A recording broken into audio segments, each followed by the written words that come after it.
Hey, good morning, everybody. Robert Phoenix here. You just get my frame set up. Broadcast you live from Flyover, aka Fredericksburg, Texas. What's going on out there? How are you? It's Monday, the 8th of October. Okay, get ready. I'm about to trigger you. Anybody out there who has Disney programming, you're now being triggered. At this point, you're now under Mickey's control. Hello, Judy Anderson. What's going on? Mrs. Anderson. Just recovering from last night's rather shortish hour, 20 minutes. I think it's an hour, 20 minutes, hour and a half. It's pretty good for the live stream on Sunday night. It was a good live stream. If you didn't check it out, go over to my other channel, 11th House. You'll dig it. It was a good time. So over the weekend, Mr. Brett Kavanaugh got elected, confirmed, which we knew he would. Now, what's the next part of the plan? Well, the next part of the plan, of course, is to challenge that nomination and challenge everything else from here on out. Cory Booker has now said that they are going to plan on impeaching Brett Kavanaugh. How about that? It's the plan now. Just challenge everything. I've been telling people that we're in a war. Let me change my glasses. These are too shiny. Hold on.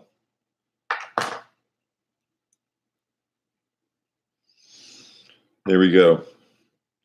They should impeach Cory Booker. I think so. I mean, Cory Booker is, Cory Booker. It's hard for me to say this.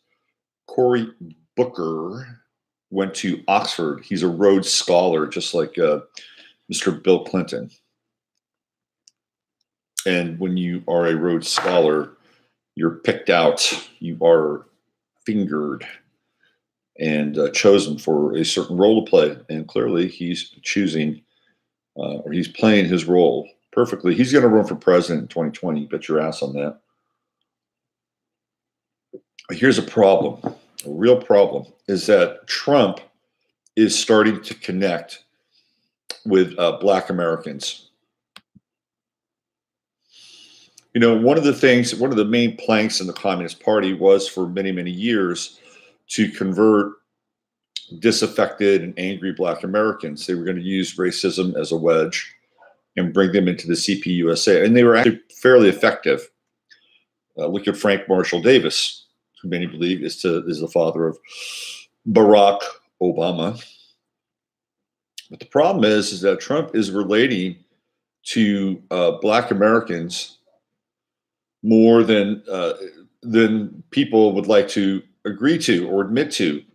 Part of this has to do with the fact that there is a huge amount of, not a huge amount, there's a large amount of increase in the employment sector within the Black community. And don't think that this is not going unnoticed. So I'm going to read to you a piece from the Epoch Times. And this has to do with Black Americans increasingly supporting Donald Trump. So this is actually from 2 days ago. The author is Peter Svab. Peter, P-E-T-R, Svab. Increasingly more Black Americans say they approve of the job President Donald Trump is doing, according to the Rasmussen polls. Trump has gained the approval of 35% of Black likely voters, according to a daily update released by the pollster on October 4th. Rasmussen typically posts results that are more favorable to Republicans than other pollsters, but even compared to its own numbers, Trump has been garnering more support in the Black community. On October 6th, the poll showed 29% support for Trump among Blacks, up from 15%. That's a pretty significant number in 1 year. And let's say it is skewed a bit towards Republicans. So perhaps that's, I don't know. Let's say it's even 25%. That's a 10% increase.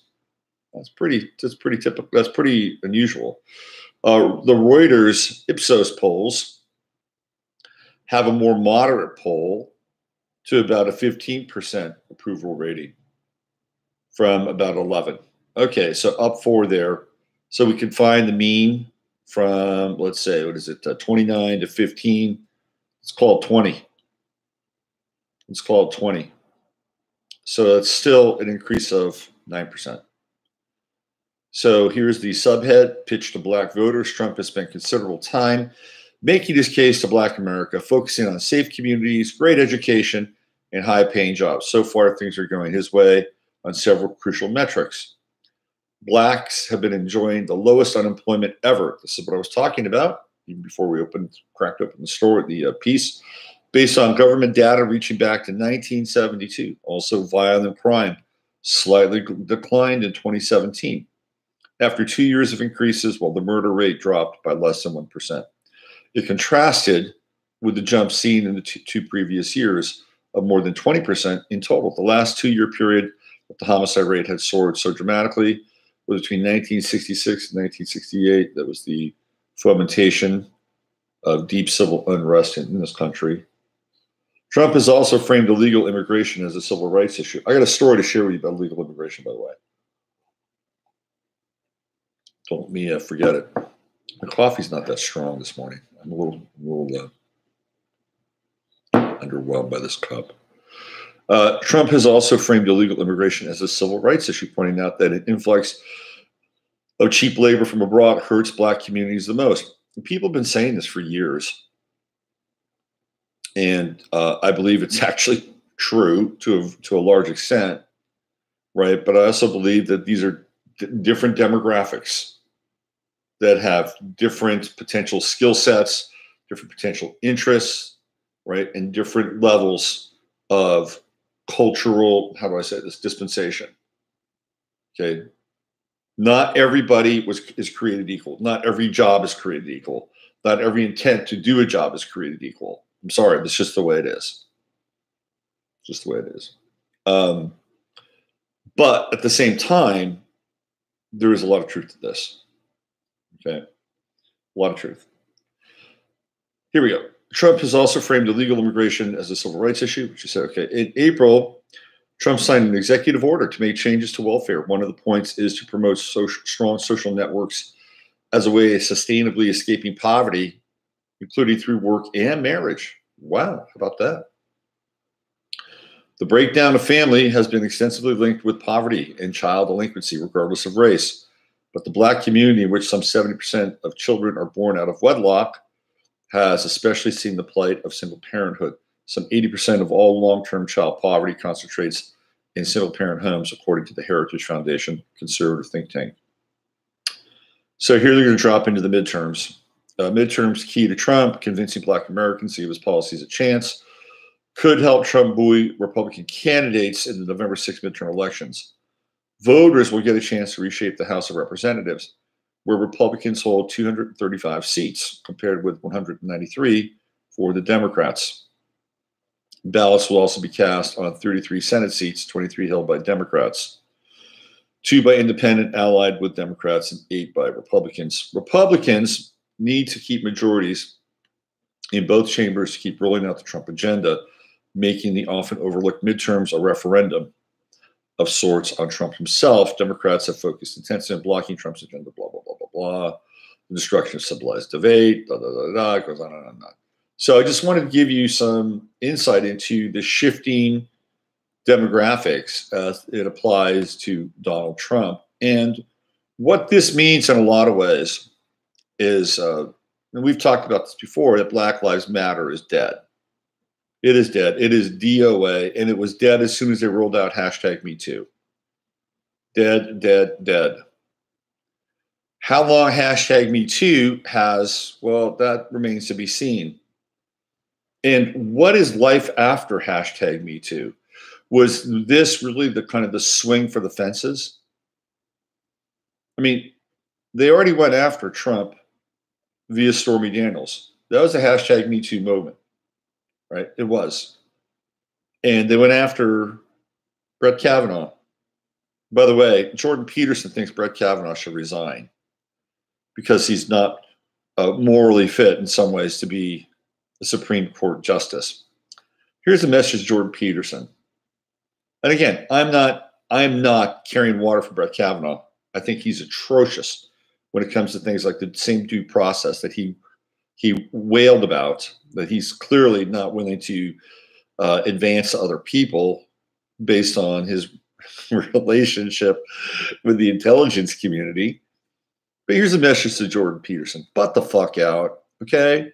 You have a country up there. You have a clown, an absolute clown that's running your whatever you have, right? Whatever you call Canada. And I like Canadians. I love the Canadians. They're my peeps. I'm big fans of Canadians. But why don't you just turn around and look at Justin Castro and just butt the fuck out of our business. This is what I don't like. I mean, people will rage against the American machine, and they don't even live here. I mean, I get it. The United States is a beast, and it impacts all these other countries around. Yeah, I get that, and I'm with them on that. But I don't go railing against Theresa May. The only person I really have an issue with is that guy over there in the Fertile Crescent. Everybody else, it's like, it's your country, man. Deal with it, right? But there is no other country like the United States. So I get it. But Jordan Peterson butt out. What's interesting now is we're seeing a major shift take place with global politics. It is a fascinating, absolutely fascinating opera to watch. The globalists versus the nationalists. It's really a trip. So the Salvini government in Italy is getting stronger. He's a conservative. This is a conservative Italian government. Now, when the rubber really hits the road when it comes to the EU, and who knows? Maybe Salvini's a puppet, just like other puppets ever. I don't know. I'm not Italian, I don't live in Italy. But clearly, it is looking more and more like he is somebody that represents the Italian people and not the interests of the European Union or the United Nations. Wow, what a concept. Apparently there's a guy in Brazil who's running for president who's on the far right side, and he's gaining momentum. And I'll tell you, see, in the United States, we're about 30 years behind the rest of the world in some ways. And let me tell you what I mean by that. The rest of the world has been living with socialism more or less for the last 30 years or more. And they have finally seen the ravages of socialism. And the ravages of socialism are basically you don't really have any rights. You're kind of selling out to the latest social model that's being implemented by your government, which is not even remotely representative of the people or their culture or anything else that's related to these really key and touchstone points. And what's happening now is you're seeing these countries going, holy shit, you mean there's other options out there? Because I've talked about this before. What happened, the World War I and World War II were basically border wars and ideological and political wars that were used to implement new systems. If you go back to pre-World War I, what you had is you had a bunch of noble families running Europe. That's what they were doing. There was some infighting there. Some of them, like the Habsburgs, they got the boot. Some of them went underground. Some of them just decided that they were going to be sort of these proxy figures and proxy governments, and they would be figureheads. They wouldn't have anything really to do with the actual running of the government, because that would be taken over by a different body politique, which in many cases is just a false front. Clearly, I cite the Queen of England and the Windsor family, and the Hanovers, which is what they really are, as an example, a prime example of this. So when we went into World War I, it was the first time where there was a shift between feudalism. It was the last sort of days of feudalism being moved into these nation states and borders being more kind of explicitly drawn. And that didn't last very long, did it? You know? So World War One ended, around 1917, 1918, right around there. Yeah. And then after that, what did we have? Well, we had World War II, which happens in the 1930s. So 2 decades later, as these countries are sort of like reeling and kind of getting their shit back together and figuring out, okay, well, what form of governance are we going to have? Of course, there's another war that takes place, huge war. And that's when most of Europe becomes socialist, either directly socialist as related to what happens with the Russians as they come rolling in and basically wall off most of Western Europe, starting with Germany and going through other places and taking everything over, massive areas of territory, Hungary, Poland, Yugoslavia, Czechoslovakia, Montenegro, you name it, they're all there, right? So now we have the birth of the socialist age, which takes place post-World War II. And then we get into the Cold War and all that stuff. And the socialism is rising. It's rising in places like North Korea. It's rising in, obviously, China. It's rising in North Vietnam. And a lot of these incidents are caused, in large due part, by the military-industrial complex here working with other groups in order to foment not only a threat, but play both sides against the middle and have some kind of economic stake in the game. It's what happens. The globalists were running those wars. It wasn't like, it wasn't like Pol Pot all of a sudden became struck by the lightning bolt of revolutionary fervor. No, Pol Pot was actually, he was educated in Europe. All these great radicals are educated in Europe. Kim Jong-un, educated in Europe. Frantz Fanon, educated in Europe. Gee, I wonder where they're getting their training, right? So that's what we saw. And so we've seen this rolling tide of socialism since World War II. Now you're looking at these countries, they're finally saying enough is enough, okay? Enough, please. And there have been efforts in the past over the last 35, 40 years in order to turn the tide. Of course, England had their National Front, which was kind of a really hardcore white right group that was exclusive to any other group. And obviously that didn't gain a whole lot of traction. National Front is still, every country has their version of this. But what they're missing is, to some degree, the part about not necessarily being ethnocentric, but country-centric, which is what Steve and Chris have pointed out on the show. And so now we're seeing the Italians beginning to move in that direction. Spain is not far behind. You have Viktor Orban in Hungary. There is something going on, and we're watching this opera being played out. It is fascinating. It's absolutely fascinating to watch. Now, here in this country, it's not like I got a bunch of heat for it, but I said that we're at war, and there is a war going on, and some people understand what's taking place. And I'm not going to sit here and be a version of Rush Limbaugh or Alex Jones, or that's not my goal. But I would be remiss to tell you if a war wasn't going on, because there is. There is a total war going on. You are witnessing the Purple Revolution. I've talked about this for a long time now, and this has the fingerprints of George Soros. And again, I want to mention and make very clear that George Soros is pretty much a bagman for the Rothschilds. Okay, please understand this. When I mention the word George Soros, I'm not mentioning it in the same way that other people might say, Soros, and he's this boogeyman, he's the Mandarin, he's the Antichrist. No, George Soros is a figurehead for controlled opposition, which comes through the Rothschilds. Please understand this. People just, I did that piece on Friday about freedom. This is the show on Friday. And people just keyed in on when I said Soros. That's all they heard. So even people who are like theoretically awake and aware, all they hear is Soros. And then they get triggered.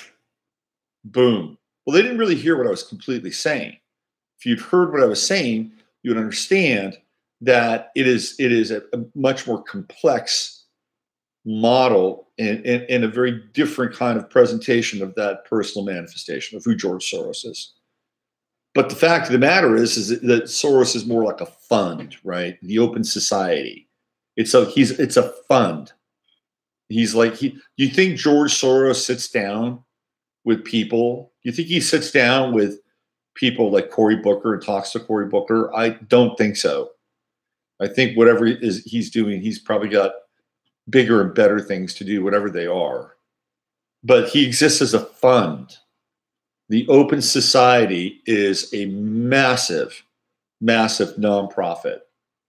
And just to give you an idea as to why George Soros is allowed to exist, it'd be very easy to close the gates on all of his funding. It'd be very easy to freeze his assets. Don't you think? I mean, they can freeze assets of Russia. They can have sanctions against any country in the world.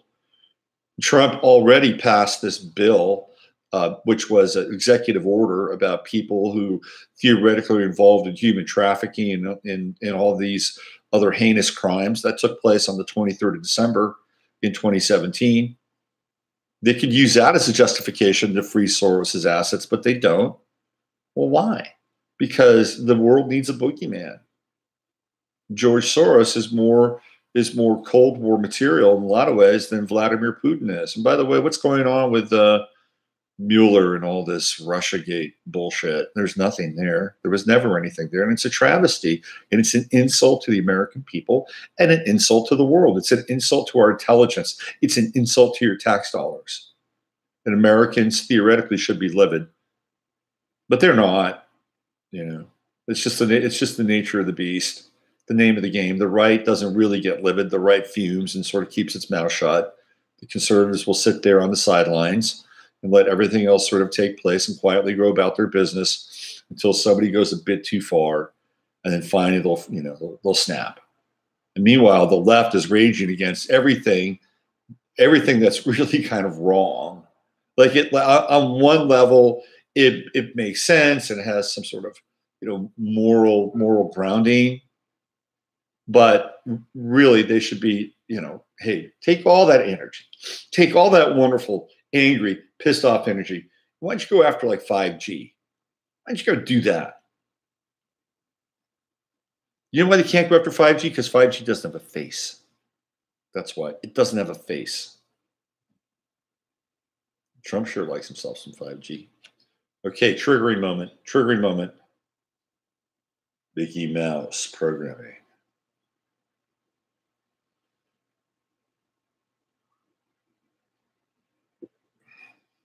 I never really liked Mickey Mouse.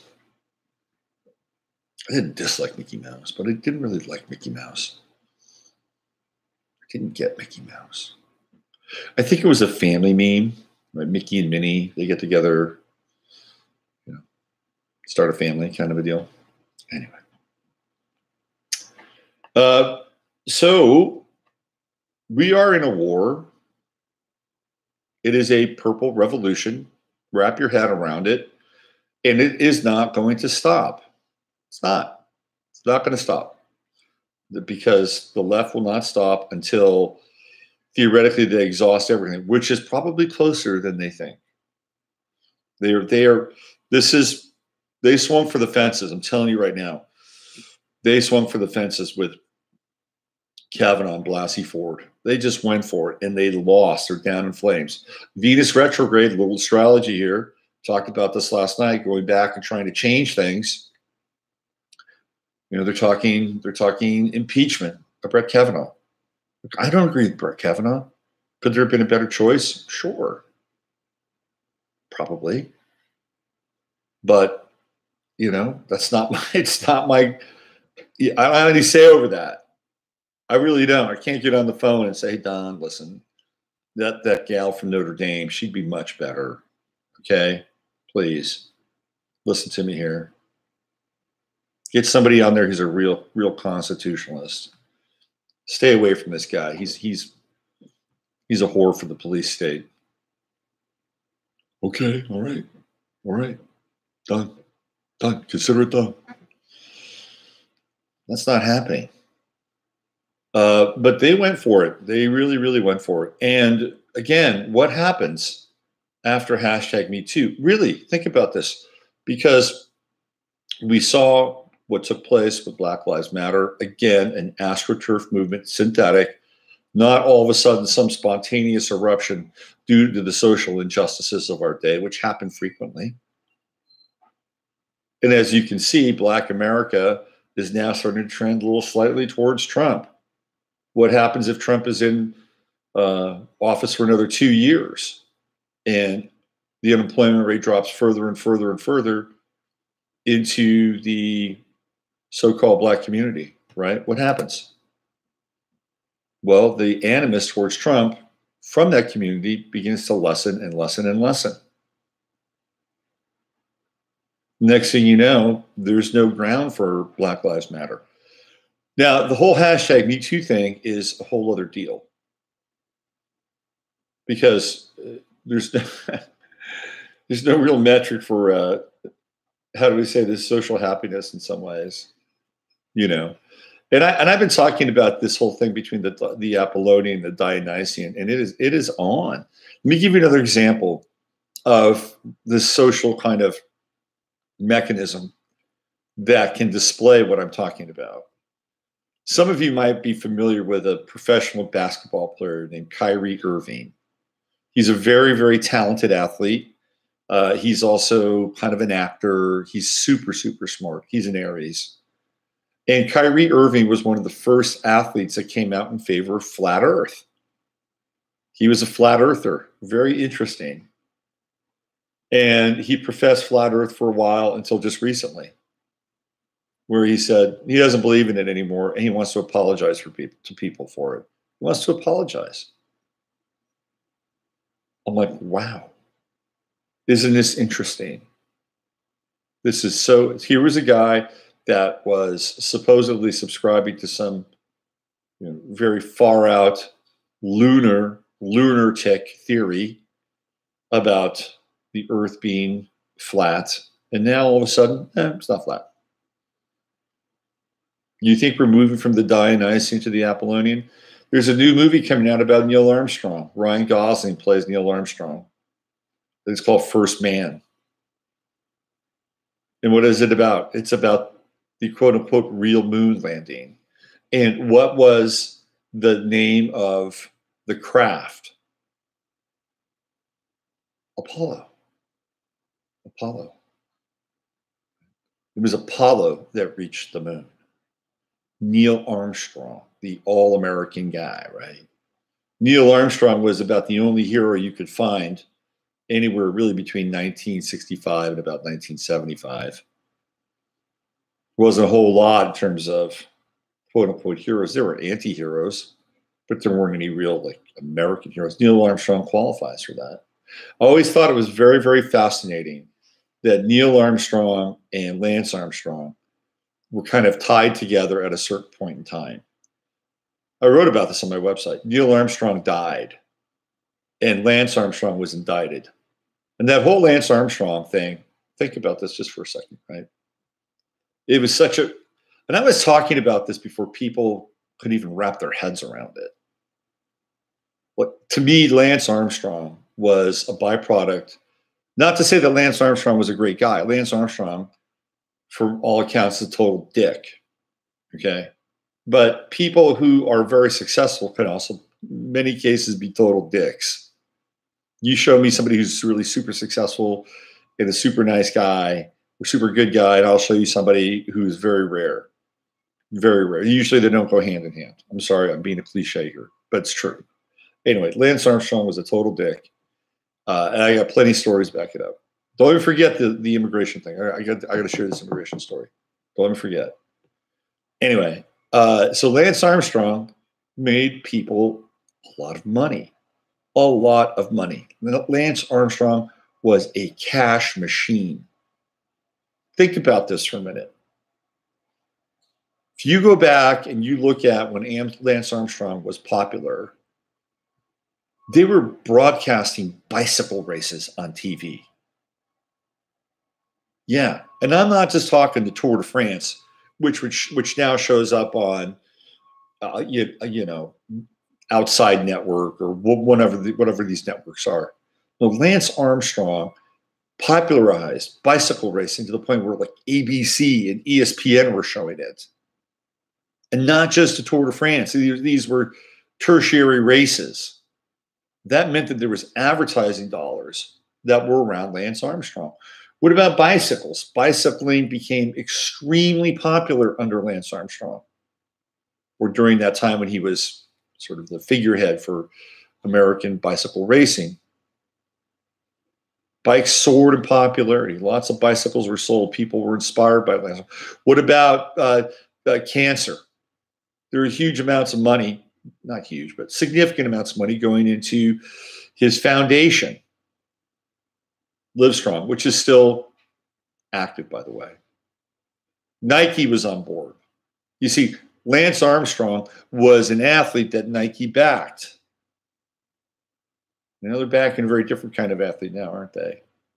So Lance Armstrong was somebody who made a lot of money for a lot of different people in a lot of different sort of industries and fields.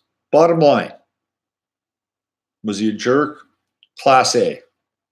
World-class jerk. That's how it goes sometimes. So as soon as Obama, really, this was, it was 2012. 2012. I remember this. The rumblings started in 2011, about 3 years after Obama got in. And there was a lot of dodgy stuff going around about Lance Armstrong. And there were a couple of guys from his team who were pissed because he got the credit. He did the drugs just like everybody else. And they didn't like it. They didn't like it. Even though a lot of them were on the team and they were, basically running interference for him, behind him, or they were in front of him so he could draft off of them. They've got all these little strategies. It's a team. So you have some sour grapes. Don't tell me that they were moved by some sense of righteous indignation and justice. No, they weren't. They were pissed off because they didn't get the glory, and Lance was a dick. If Lance had been less of a dick, he might have been able to win these guys over. You never know. Maybe not. People are going to be people. And why was this so important? Can you tell me why was this so important? There are war crimes that are committed under the Bush administration by people like Dick Cheney and Donald Rumsfeld and Colin Powell, Paul Wolfowitz, Scooter Libby. Well, Scooter Libby did a little bit of time. George Bush himself. And nobody, not one person from that administration ever had to answer to anything, whether it was Abu Ghraib or whether it was the rendition and torture at Guantanamo. Nobody ever really had to do anything remotely resembling even a modest slap on the wrist, except for Libby. He was their scapegoat.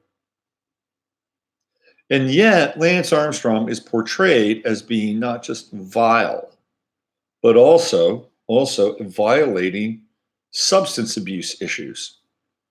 That was a big thing for a while, right? Remember the steroid thing in baseball? So they went after Lance Armstrong. And I believe that Lance Armstrong was a figurehead. They may say something that might piss people off, but Lance Armstrong, for all of his imperfections, and there were plenty, he was a figurehead and he was being sacrificed. He was a white Anglo-Saxon Protestant male who was a hero in the eyes of many. And I believe the Obama administration, and this is Eric Holder. Eric Holder was the attorney general, and he was picking and choosing who he'd go after. He went after Lance Armstrong. You cannot tell me that that was not strategic, because it was. That they were going to go after somebody who had the cover, like George Bush covered for Lance Armstrong, because they were buddies. They lived in Texas. They probably biked together. Who knows what else? And he couldn't be protected at that point. So they went after him, low-hanging fruit. But it was a sacrifice. And at the same time, right, Neil Armstrong dies. It's this really weird time where there's this confluence, this hero, right, who dies. This guy who went to the moon. And this other guy who, went to France and conquered the world with his amazing feats of bicyclery, bicycling, right? Anyway, it was a fascinating time. It's exactly what was going on. It was exactly what was going on. And I did this play with Neil Armstrong, Lance Armstrong, Jack Armstrong, a lot of Armstrong. Well, Neil Armstrong is back. The days of Dionysus are coming to an end. You better get used to it, which leads me to the next piece. I wish I had some next piece music. That would be great. So the next piece here is the Kavanaugh effect. This is from Mike Adams, Natural News. A lot of people like him. I'm not sure what I feel about him. He's all right. But I do want to read this, because this is where a lot of people's heads are going now. Here we go. Due to the emergency nature of everything that's going down, I'm publishing today's Counterthink episode a few hours early.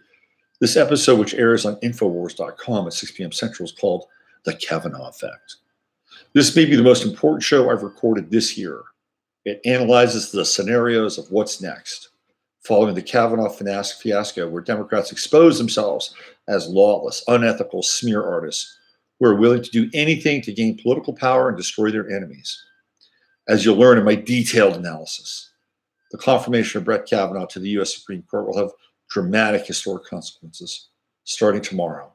With Kavanaugh on the court, President Trump now has a clear majority of support that will back his constitutional executive actions. Even if his actions are challenged with emergency appeals to the highest court, Trump can now aggressively demand the release of the deep state documents he ordered released 3 weeks ago. Deep state operatives inside the FBI and DOJ have been stalling ever since. Now, Trump can also invoke more aggressive national emergency and war powers actions to pursue those seditious traitors inside the deep state. The deep state, who actively sought to overthrow the United States of America. These deep state criminals include, by the way, Barack Obama and Hillary Clinton. Kavanaugh's confirmation to the court was aggressively opposed, not to protect abortion, but to protect deep state criminals. Deep state criminals like Obama and Clinton. The deep state is now in a state of panic. We can fully expect attempted assassinations, bombings, and acts of left-wing terrorism to become more commonplace. And if Democrats fail to take the House in the midterms, the radicalization of the Democratic Party will very rapidly transform the Democrat Party into a domestic terrorism fringe political sect where the most radicalized liberals rise to the top of their power structure. Well, that's already beginning to happen. And we are in the throes of that conflict, that revolutionary operation, right? Action. It's an action. That's what they call it. It's an action. So this is what's being talked about on the alt-right / alt-conspiracy side of things. Everybody's going like this. We can't wait now. We can't wait. Oh, it's going to happen. Those sealed warrants are going to get unsealed. And there are going to be arrests. Yes. I don't know if that's the case or not. I don't know. This guy is a Bush crony. How far back do you want to go? Maybe this is the Bushes protecting themselves. By the way, the Bushes went out and bought another huge area of water down in South America. They already own one of the largest aquifers in South America. This game, the Earth game, huh? We like a lot of money to play the Earth game at a big level. I would. I would. Okay. Let's see. And when I say a lot of money at a certain level, it means like, yeah, like buying land and aquifers and shit like that. I'd love to do that, but for a different reason, obviously.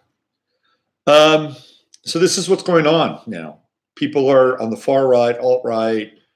They're looking at Kavanaugh as being the missing piece to this sort of Avengers, right? The Supreme Court is now the Avengers, especially the conservative side of the Supreme Court.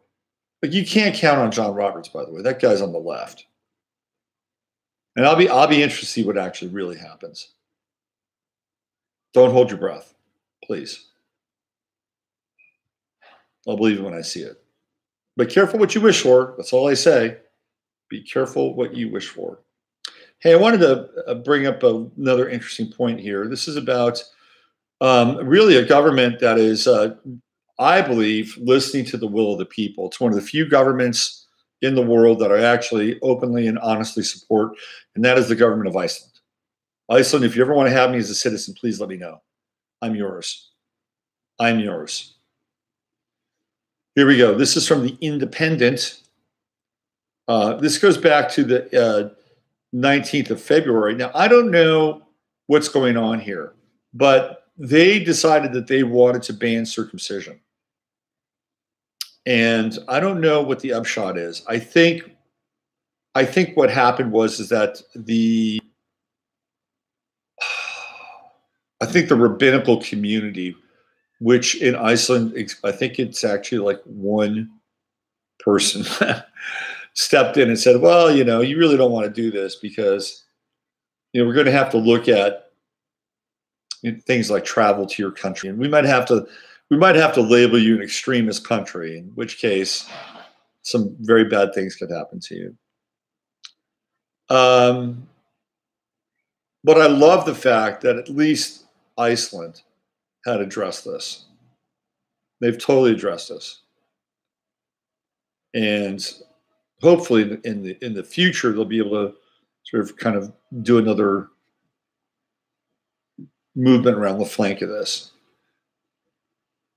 Let's see what else we have here.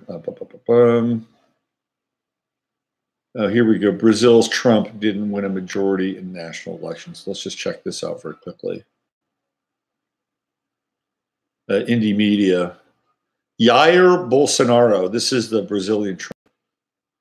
So this is today. The presidential candidate dubbed Brazil's Donald Trump did not win an outright majority in the national elections, though he came startlingly close. Jair Bolsonaro of the Social Liberal Party won 46% of the vote.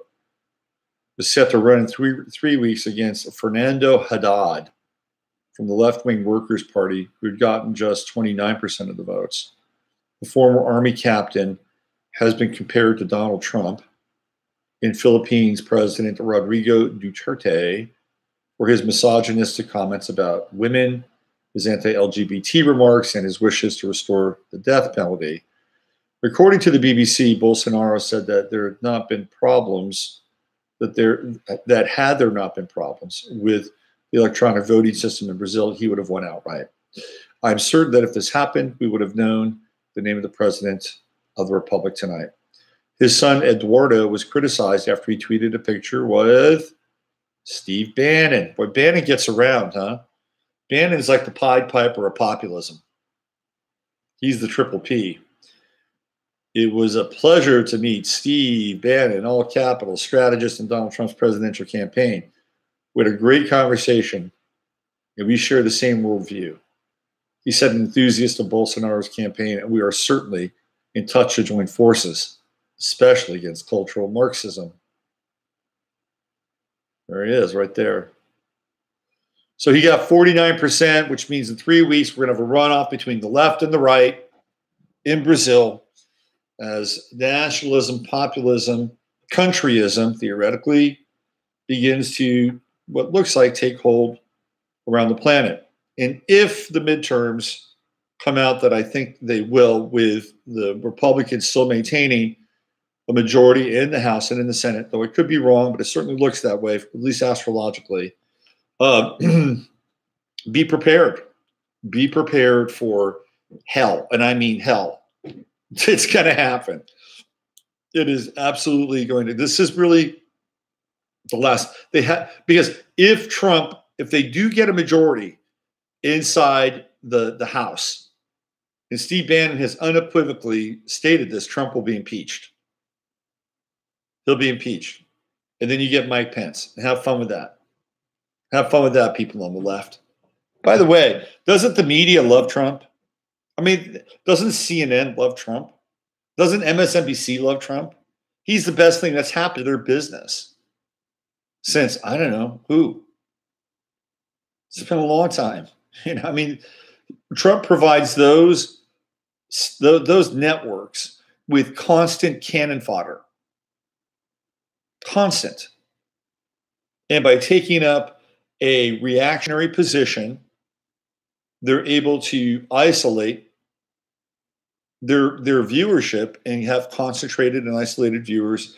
And there's target marketing with that. So when they go to somebody like an advertising agency, we can say unequivocally 89% of the people that watch our programming are of this demographic. And if you want to take your product to market, or you want to bring your product to the awareness of a group that is concentrated, it fully fixed and focused on your demographic, we're the place to go.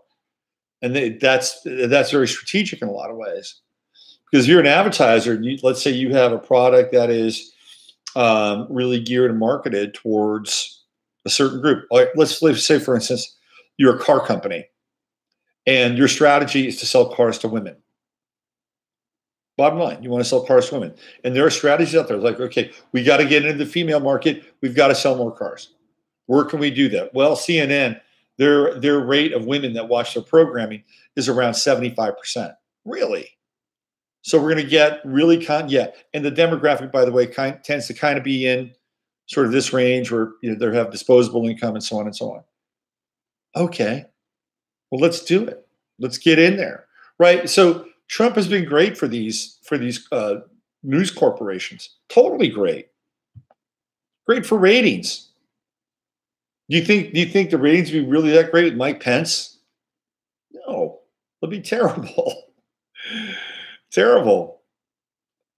That'd be the worst day in CNN and MSNBC's life. It'd be a Pyrrhic victory if Trump got impeached. Because once Mike Pence became president, they would have absolutely nothing to report on. Pence doesn't say anything controversial. He doesn't, not at all. This is what they'd be doing over at CNN. There'd be no, accusations of misogyny, no accusations of racism. Yeah, they'd be sitting there. What are we going to talk about? Be careful what you wish for. Your cash, your cash cow may go away. All right, I wanted to talk about this little tidbit on immigration.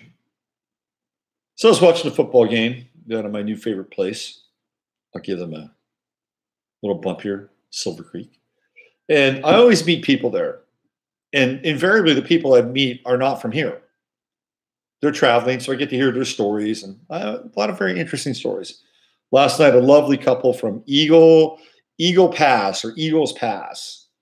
Never heard of it, but apparently it's near the border, and they have a casino.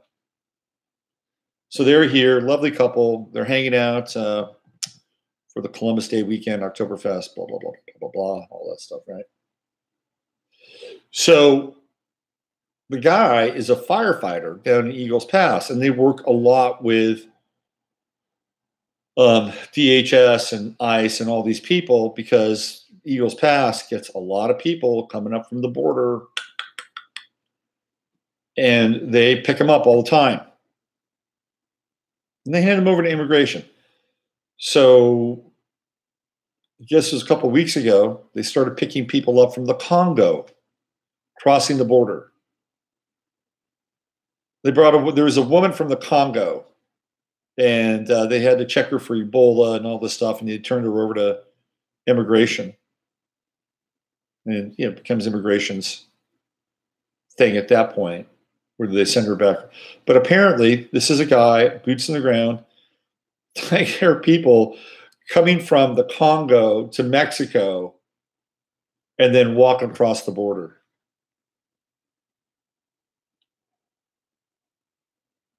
Undocumented, unscreened. Do you support that? You know, there would be people that say, well, we support more built out systems so that they can migrate legally. Okay, maybe that's the case. We'll save that for another time. I just wanted to share the story with you. That's all. Let's get into the chat room. Let's see who's in chat land. Let's see what we have here. Very much agree on strategic targeted prosecution, of course. Trump backers deep down back to Q meme, which actually leads to the upcoming version of martial law. That's quite possible. Yep. Iceland rocks. Conor McGregor's coach's name is John Kavanaugh. How about that? Wow. Those Kavanaughs, they're real fighters, aren't they? He'll be on Joe Rogan today. Doesn't be an earthling. Trump nationalism.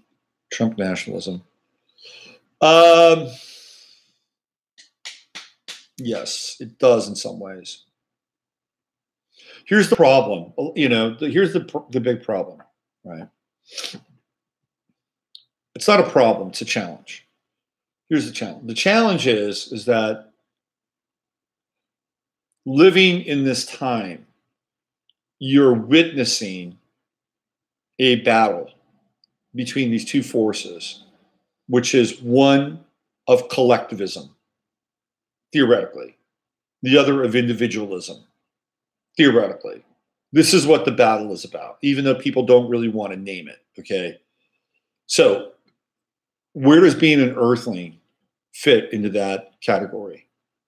Well, I'd like to think being an earthling is like being an individual and being free to be able to determine your own path in life, your self-determination, right? And I think this is what some people are actually trying to get at.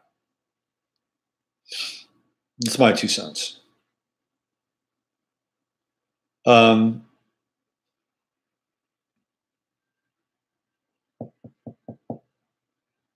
We're in the midst of a very, very political time, and we can't disassociate ourselves from it.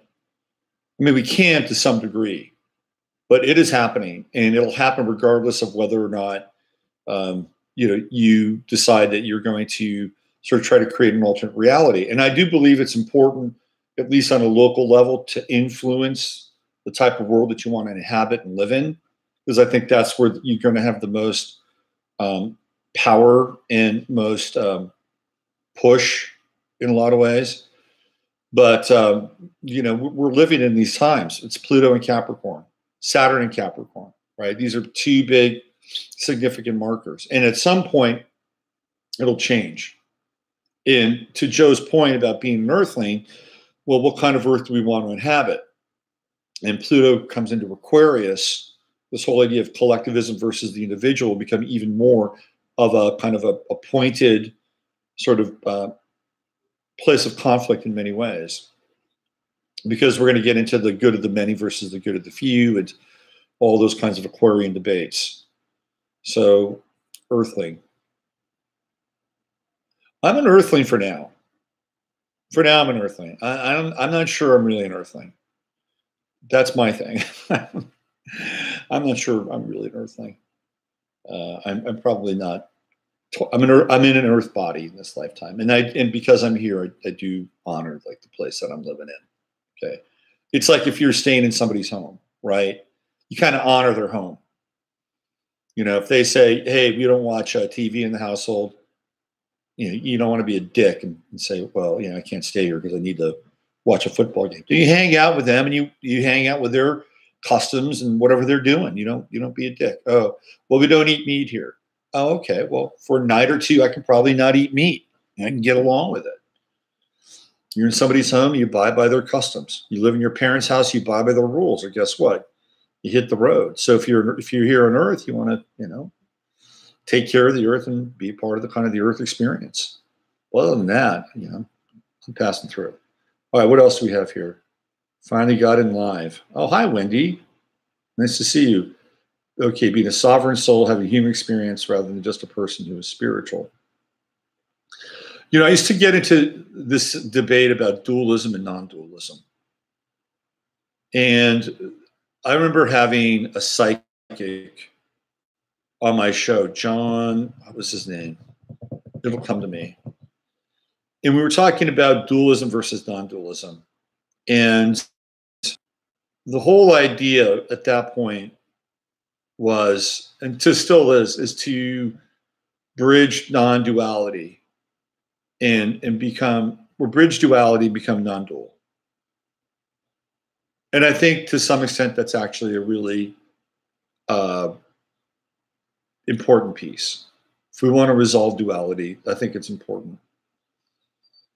But I was of the time where, at that time, I was of the mind where it's not either or, that you can be dual and non-dual, right? Like you could separate out and have a dualistic experience.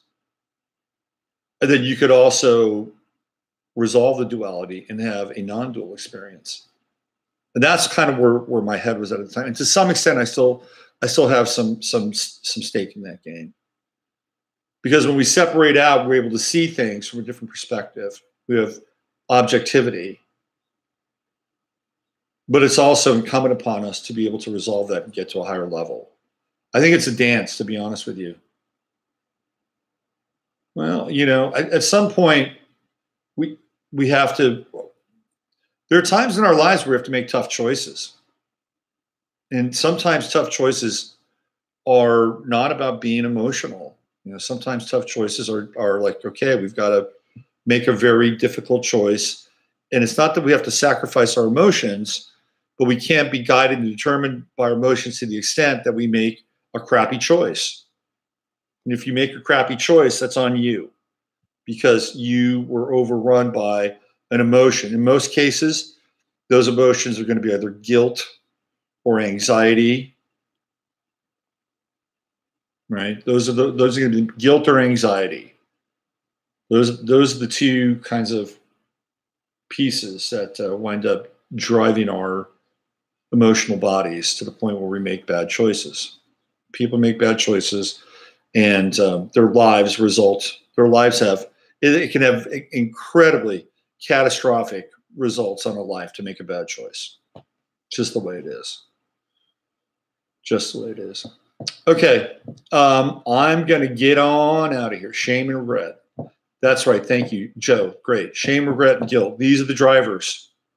These are the drivers that help create emotional states that contribute to bad choices. Bad choices. Okay, I think we're out here. That was a great tidbit, by the way, Justice. Thanks for bringing that in. The Kavanaugh thing. Very, very interesting. Very interesting. Conor McGregor. He lost. He's a character, right? Isn't he like an MK Ultra athlete? I think that's what he is. He seems totally programmed.